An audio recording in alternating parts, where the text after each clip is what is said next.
Hey there everybody, what's up? Kevin here from the My Song of the Day Rock 2000 to Today YouTube channel. And today I'm going to be going through my top 10 favorite songs from a hard rock band I've liked since I was growing up. This is my top 10 favorite songs from 3 Days Grace.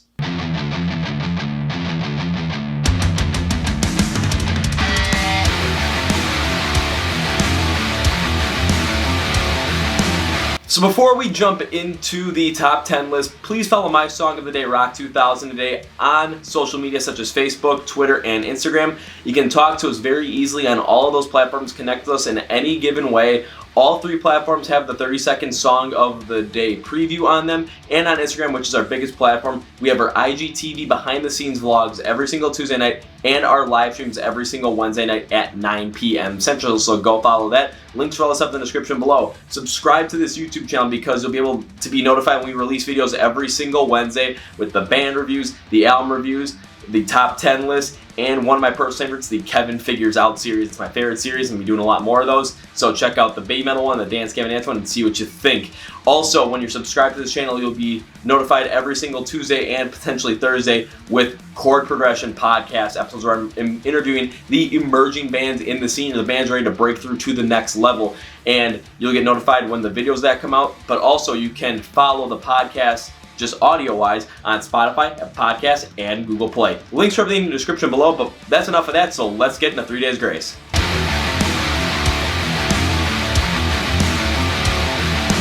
So why am I picking 3 Days Grace to do a top 10 favorite songs list on? And when I think back to when I really started to get into music at all, that wasn't something that my parents would listen to, so no 80s rock, hair metal, that kind of stuff. I have to go back to the video game NASCAR Thunder 2004 because I played a lot of that as a kid, but when I jumped into that game, the first song you hear on it is the first single from 3 Days Grace, which is I Hate Everything About You. And it had this grungy hard rock sound to it that I immediately attached to, and I remember always enjoying this game because when you start out the game, that was the first thing you heard. I love the sound of it, plus Adam Gante's vocals was a thing I was a huge fan of. Go a couple of years into the future when SmackDown vs. Raw 2007 was released, and two songs from 1X were on that with Animal I've Become and Riot, and that just kind of got me a little bit more into the band. There was one other song on that playlist or that track list I was like, ooh, I do like this too, but that's a top 10 list for another day because it's Rise Against. And then in about like 2010, 2011, when I was really starting to get my own musical identity behind me,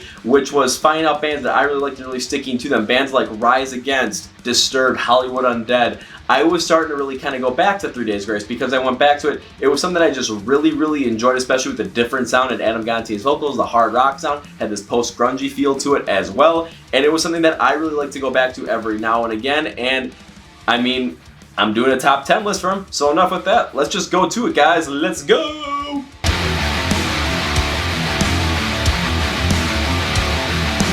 So my number 10 song of 3 Days Grace is Misery Loves My Company on the Transit to Venus album. Now, why I like the song the way it sounds is because when you take a listen to it, it has this very consistent hard rock bass to it, but then you listen to the guitar and it's a little bit different. So when it comes to the hard rock bass, you're going to get a consistent drum hit of the bass drum on beats number 1 and 3 and the snare on 2 and 4. And it's going to be continuing like that into the chorus. When you listen to the verses with the guitar, it's a little bit more down, it's a little bit more hard rock style, very classic. But then it has this more ominous and lighter style that is similar in the intro as in the chorus. And what I like about that is it really allows Adam Gante's vocals to shine brightly on the track. Taking a look at Adam Gante's vocals, they're a little bit lighter, a little bit more fast-paced than usual. What I like about this is it brings a little bit more of that angst, that Misery Loves My Company, brings a little more of that angst to it, a little bit more diversity to his sound, as comparison to another song off of Transit to Venus like Chalk Outline, where it's very consistent with a lower, gruffier Adam Gante sound. I just like how it plays off overall. I really don't have any extra connection outside of, just liking the song from the front because there's really nothing that adds on to it for me. So why is it at number 10? Because I really like the sound of it. I like Adam Gante's vocals on it and how they all play together, but it just doesn't stand out as much as the other 9 do.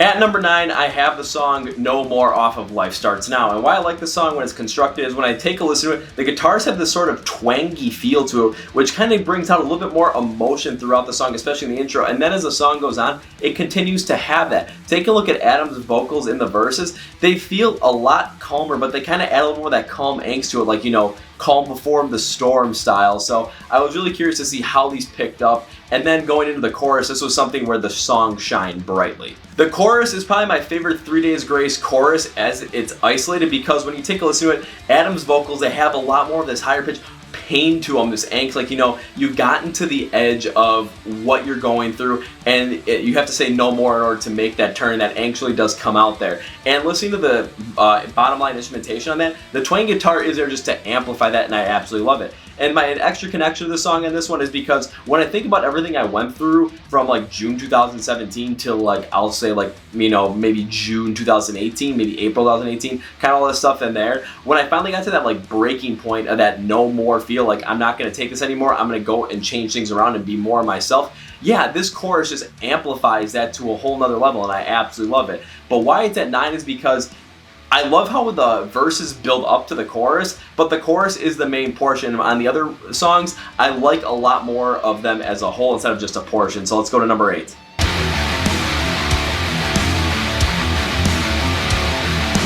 At number 8, I have the song Lost in You. When I first heard it in early 2017, I knew this was going to be a song that was really going to tug at the heartstrings and really hit me emotionally. When you take a look at the instrumentation, it does have a little bit more of that rock ballad feel, and the instrumentation is rather strong in the end because there's a mixture of like a smooth drum line and some acoustic guitars in there as well that just really mix well together and just create this whole entire more loving sound, a more ballad kind of sound overall. And it just, you take a listen to the bridge as well, it is absolutely fantastic. What they do is they just add in more of the electric guitar style and just bring up the emotion overall. When it comes to Adam's vocals on the song, they are near perfect because when you listen to him in the verses and in the chorus, his gruffer sound has a little bit more of a vulnerable style to it, which allows you to kind of feel like, the walls that you have built up and you are breaking down, and you're allowing someone in that really allows you to get lost in them and really kind of connect them on another end. When you listen to the bridge of the song, though, is where the song goes a little bit more with the harder emotion on it, with the harder instrumentation.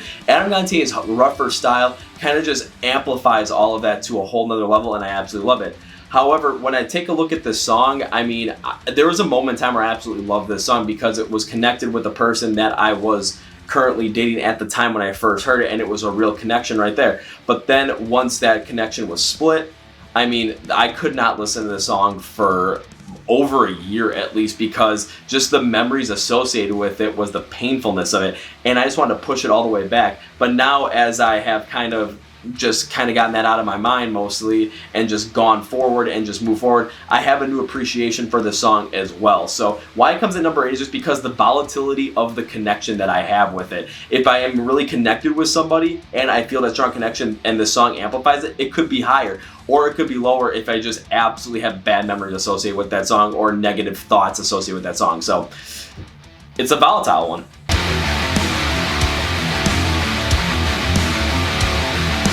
At number 7, I have the song Riot, the first one I have on this off of 1X, probably their best album. And why I like Riot is because when you take a listen to the instrumentation on it throughout the whole entire thing, it is all building up to the chorus. But what it does is it keeps this hard, consistent style build up through the verses that just add to it, and it's just building up, it's just inflating you to get to that chorus. And then when you listen to Adam's vocals too, his vocals are describing things that you're going through, like if you feel so crazy, so angry, so effed up, that kind of stuff. It's just kind of adding to it and just kind of letting you get it, out there and let it loose. And then when you hear the chorus and you hear, let's start a riot, and the instrumentation is hard hitting, this is the perfect, let's just get it all out there and let's just end this and let's just get rid of all that bad stuff in there. And I remember seeing this song live, even with Matt Walsh performing it in 2019. And this is one where it's like, I want to be ready for the mosh pit, because as the song was building up, everyone's kind of on the edge getting ready. And all of a sudden, once you let's start a riot, everyone just goes to the middle and goes crazy. But why this song is at number 7 is because actually it's kind of a bland song, even though how much I love it because of what it does. It just doesn't have as much substance as the top 6 do.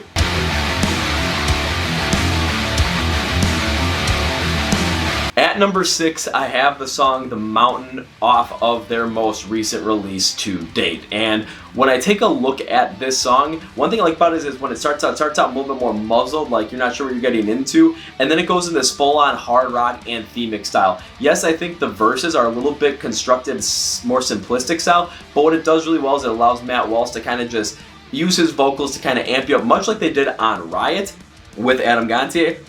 And then when you get to the chorus, I mean, this is a hard rock anthem. I mean, the instrumentation is hard hitting. It's consistent. It just goes right in your face and it just makes you want to break down walls and stuff. And then when you listen to Matt Walsh's vocals, they're angry. They have a little bit more of that raspiness to them, and just the singing and the way the lyrics are put all together, this is one great rock anthemic track. Now, my little extra connection to this one is when I was going through all that kind of like crap in like early 2018, I remember I was in Minneapolis and I was going to take a shower at my friend's house, and I saw there were 2 new songs from 2 bands I liked, 3 Days Grace and Breaking Benjamin, and one was The Mountain and one was Red Cold River, and I'm like, okay, I'll take a listen to these, and I was like, oh my god, 3 Days Grace, even with Matt Walsh, I hadn't heard their first album with Matt Walsh. I'm like, this is awesome, I want to listen to more. So, and that was also the thing that kind of got me a little bit going to start this project. But why is it at 6? And it's because while I like this song and it's the only Matt Walsh song I'm going to have on this list, it just doesn't compare to the top 5 in terms of construction, in my opinion. It's a great anthemic track, but the other top 5, man,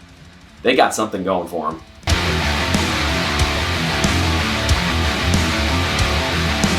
At number 5, I have the song Just Like You, and when I think of that quintessential 2000s, early 2000s hard rock style, Just Like You is going to be one of those songs that I bring up because when I listen to it, it has the hard rock feeling, especially in the verses. What I love about it is how it's so chopped up, like da na na na na na.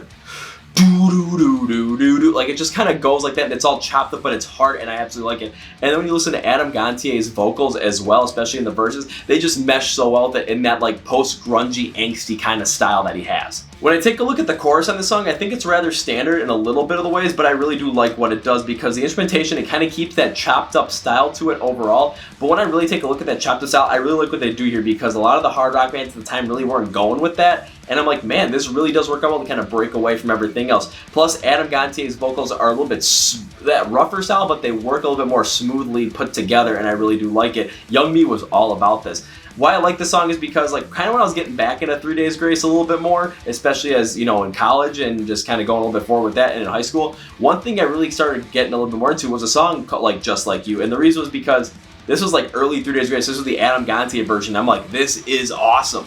But why is it at number 5 and not higher? It's just because, again, when I go to the top 4 on this one, it's just like I'm thinking about it, I'm like, man, these top 4 songs, they just have so much more substance to them, in my opinion, that just feels great, and I just don't think it can top it.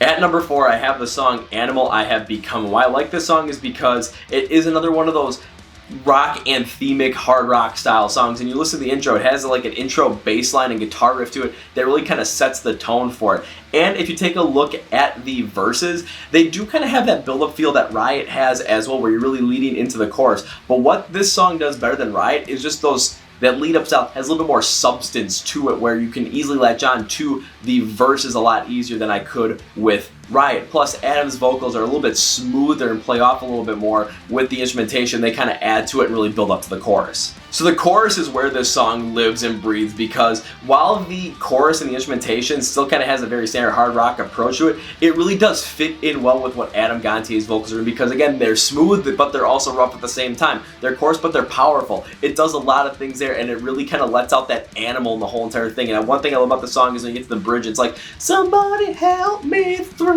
this nightmare. That is just fantastic through and through, and I love how the song is constructed. I still remember listening to this song, you know, back playing SmackDown vs. Raw 2007 on PS2. This is always one of my favorite ones to listen to, along with Riot and Survived by Rise Against. I was always liking to listen to these tracks as well. Plus, when it comes to a hard rock track on 1X, I think a lot of people are going to latch on to Animal I Become as like, yeah, that's one of the best tracks on that album, and go figure. However, why do I have it at number 4 is because the 3 tracks above it, even 2 off of 1X, I just think they're constructed better and they just hit me a lot better. So I do like Animal I Become, do not worry about that, but I just like a couple others more.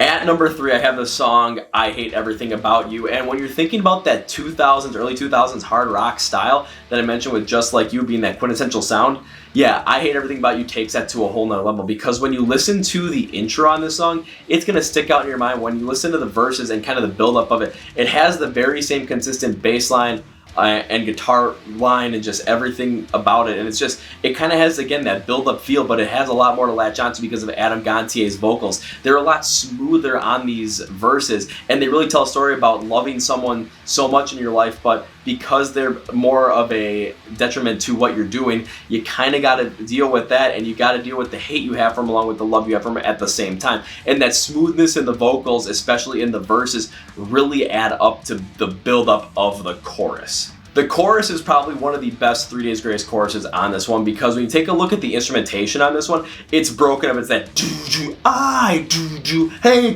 do. It kind of breaks up in that way, and it just adds to that anthemic feel and that angsty feel to it. It really does. And you listen to Adam Gantier's vocals, where they have that rough core style that he has that really lets you just hear it out and just feel that pain of hating someone while loving them at the same time. Just kind of those conflicting feelings. The angst felt in there is fantastic. I remember mentioning it earlier. This was the first 3 Days Grace song anyone ever heard, and this was the first 3 Days Grace song that I ever heard. And this was the thing that kind of got me, my ears to perk up, like boom, and get me really interested in with the band. And why is it number 3 and not number 2 or number 1? Well, number 2, there's a softer style that I like, but number 1, there's just a hard rock style that I think beats out I Hate Everything About You, especially with more of an upbeat kind of style.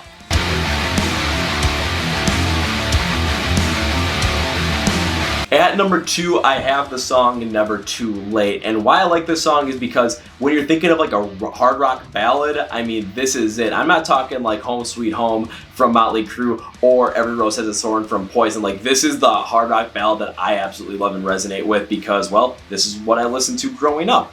And when it came down to taking a look at the verses, they're constructed with just an acoustic guitar, which just kind of add to the mellowness of the track and really that more ballad style. But then you get to the chorus, and they really do focus on that hard rock instrumentation and kind of just take the acoustic guitars out of it, and they really bring that hard rock feel to a whole entire ballad style while keeping the same pace. It does a fantastic job to keep that pace and keep that ballad feel. Adam Gantier's vocals are fantastic as this rock ballad track goes on, because when you listen to the verse on this one, they're a lot softer, they're a lot more mellow, but they're a lot more kind of vulnerable in a way to really let you in. But then you get to the verses, end of the bridge, it's just Adam uses a little bit more of that rougher, coarser style that really allows you to bring out the emotional intensity in the song while allowing it to be vulnerable at the same time. And honestly, I'm a big fan of it because it allows for so many different things to be felt during the song, whether it's something you're feeling really in tune to or something you're maybe really not feeling in tune to. It all depends upon how you're feeling with it, but Adam Gantier's vocals are going to make this song make you vulnerable to letting yourself in to yourself, basically. One thing I think about for my little extra connection to the song is I don't really like to revisit rock ballads all too much, but Never Too Late is always one of those that I like to revisit, and I think is basically because of Adam Gantier's writing style. I really like his writing style throughout the whole entire process, and it just really allows this song to make it a vulnerable track, but also an emotionally intense track as well that you can really connect to at any given moment. That's a testament to the power of Adam Gantier's writing and vocals and just the construction of the song as a whole. But why is it number 2? Come on, I gotta put a hard rock song that has some good pace to it at number 1 that I like, so here we go. But before I go forward with my number 1 pick, let's take a look at some honorable mentions.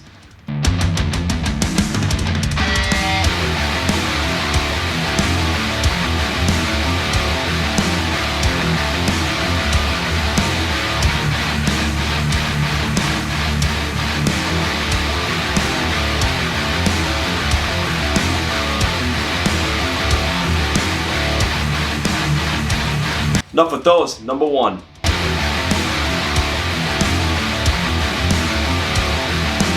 And my favorite 3 Days Grace song of all time is Time of Dying. And this song off of 1X, why I like it so much is when you take a look at the construction of it, it does have that hard rock sound, but between 1X and their self-titled debut album, this is one of the songs that has a little bit more of that upbeat tempo to it, and I really do like it overall. The guitars have a harder sound to it, but again, they're a little bit faster paced and more of an upbeat tempo to it, and it really does put a smile on my face. Plus, you go through the whole entire thing, it just has this great drive to it overall. When you take a look at the bridge, it's something that I was a little concerned about when I first heard it, but looking through it, I really do like it because the bridge kind of stays consistently through, like, especially instrumentation-wise, with the rest of the song. And while it gives a little bit more of a less diversification style to it, what I really do like about it is the fact that it keeps that upbeat drive through it, and it really sounds fantastic going through it. When taking a look at Adam's vocals through this song, they're consistently going with that harder, rougher, coarser style that he has kind of trademarked, basically, because I haven't heard anyone go with that kind of style. And why this aids the song is, let's be honest, when you have that upbeat tempo, kind of mashing it with that rougher, coarser sound from Adam Gantier, it just has this hard rock feel, upbeat feel, and I absolutely love it. I really don't have a special connection to the song, but why is it my favorite? It's because every time I listen to it, I was kind of like thinking to myself, is this my favorite 3 Days Grace song? And then I went through my list, which was the one that I was most excited to really listen to again and just kind of go through. And it was Time of Dime because it had that different feel of it with being a little bit more upbeat than a lot of other stuff that they did in their first 2 albums. They did a little bit more of that on Life Starts Now, but this one just hit me a whole different way. I still remember hearing it the first time. I was like, this is good stuff. So when I really took a look at my favorite song by them, it's just, I love the way this one sounds to me, just with that more upbeat hard rock feel, and man, what can I say? It's a good track. So there you have it. Those are my top 10 favorite 3 Days Grace songs of all time. As time has gone on through when I first started listening to them to when I really got into them, I have really kind of taken a little bit more of a step back from 3 Days Grace overall. And the reason is because I listen to more punk rock with my favorite band Rising Against, Anti-Flag Pennywise Against Me. I've really gotten introduced into metalcore and really gone deep in that with bands like Ice Nine Kills, Motionless in White, and Polaris. And when it comes to hard rock, I still listen to a good amount of it, but when it comes to 3 Days Grace, I've kind of gone a little bit further away from it, and I think the main reason is because of Adam Gantier. I loved Adam Gantier's sound and style, and that's why I've been listening to a lot more of Saint Sonia than I have 3 Days Grace. One thing I want to make sure is, do not get me wrong, I do have a lot of respect for Matt Walsh because I do like The Mountain. There are some songs of his I like, I just don't like his stuff as much as Adam Gantier's. However, when I did see 3 Days Grace live, Matt Walsh did an impeccable job singing every single song, including the ones that Adam had. So I'm well aware of that, and I am well respecting of Matt Walsh in that light, and I would love to go see 3 Days Grace again. And when they come out with another album, maybe 2021, we'll see what happens, and I would love to review it, so I'm going to. However, still nothing's going to beat the feeling of opening up NASCAR Thunder 2004 and hearing I Hate Everything About You playing as the intro song. So that's going to be it for me, guys. Thanks for watching. This is Kevin from the My Song of the Day Rock 2008 YouTube channel. Let's get the hat flip. That one boinked me. See ya!